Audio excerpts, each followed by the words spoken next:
Техническият анализ се състои от три компонента – цена, време и обем сделки. Това са съставките на всеки един чарт, кендъл, индикатор, крива, волюм профил, TPO, footprint, delta, price ladder, bookmap и така нататък. Всичко, което можете да видите под различни форми, произлиза от представянето на данните от тези три направления.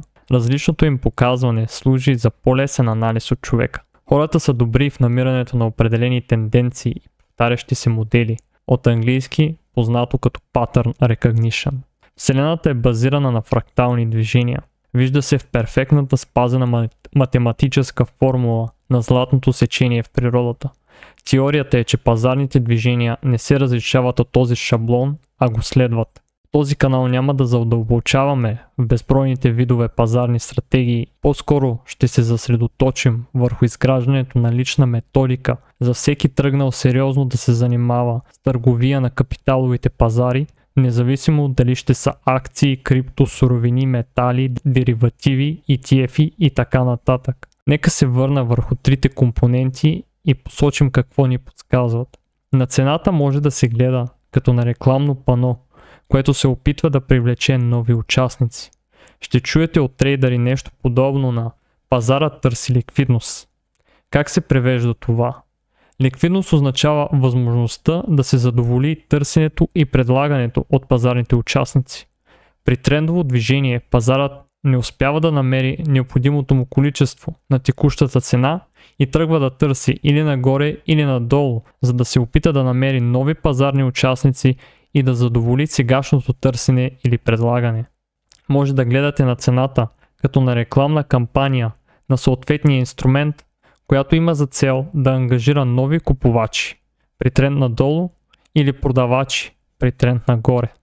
Времето е ограничен ресурс за всяко живо същество. Пазарът не може да избяга от времето, защото и пазарните участници са зависими от него. Така той се подчинява на циклични процеси. На база на денонощие, седмици, месец, година, сезон, тримесечие, отчети, войни, политически избори, решения, икономически данни и така нататък.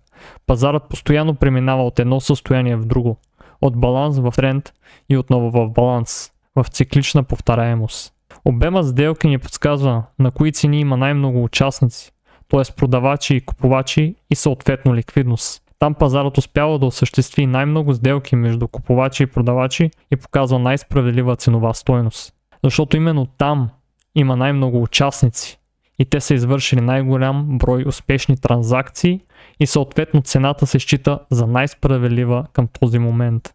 Виждате, че трите параметри са взаимосвързани. В абстрактно естество на технически анализ може да се гледа като на една безкрайна история, която се разказва от участниците в него и се документира от времето. Имаме различни способи за разчитане на тази история. А както и при хората, един вижда едно, а друг друго. Това само по себе си не означава, че единият е прав, а другия греши. Трейдингът позволява всяка трактовка да е едновременно и вярна или и грешна. В чарта е закодирано кога е имало масов страх и съответно разпродаване.